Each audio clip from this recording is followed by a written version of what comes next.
Okay, I've got two turnouts here. They're pretty much exactly the same. One's a left-hand, one's a right-hand number 6 turnout. The main difference between these two is one has what we call solid points. And a solid point is a continuous piece of rail is used from the points, or from the frog point, all the way down to the switch point where it's soldered on the throw bar. And when the throw bar is moved, the rail just flexes back and forth like that. And that's basically a solid point. We call it a solid point because it's a solid piece of rail. The other type is this one here. I don't have the wood ties on this turnout, but it's everything else is the same. This is a hinged point. The difference is this rail now comes down only to this tie, is soldered solid onto that tie, and then a new rail starts. And this is just a short piece of rail that forms the switch point. And we call that a hinged point turnout because it has a hinge in it. And that just allows this to pivot a lot easier. There's no stress in the rail, or much less stress in the rail. The technique I've used on here is actually a rail joiner soldered in place, and we have a separate video explaining how to do that process.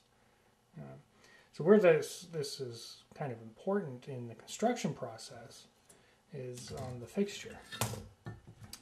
Every fixture we have, or the majority of them, will have a tie pocket marked S and a tie pocket marked H. You use the H pocket for a hinged point and the S pocket for a solid point. So if you're building a hinged point turnout, you put your PC board tie here. You can omit this one. If you want, you can put it in, but it isn't necessary. And the opposite is true. If you're building a solid point turnout, put the tie in here and no tie in there.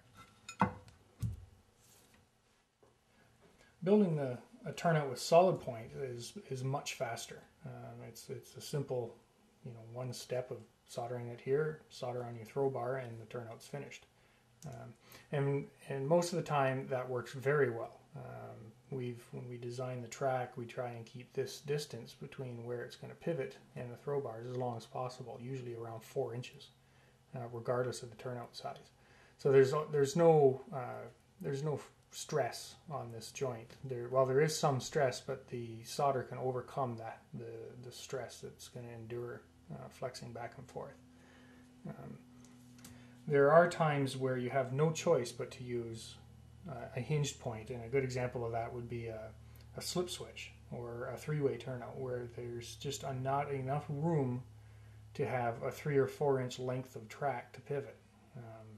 So you have to actually use the process that was used on this turnout and put a hinge in place, and that way you don't have to have so much space between the where it's going to pivot in the throw bar.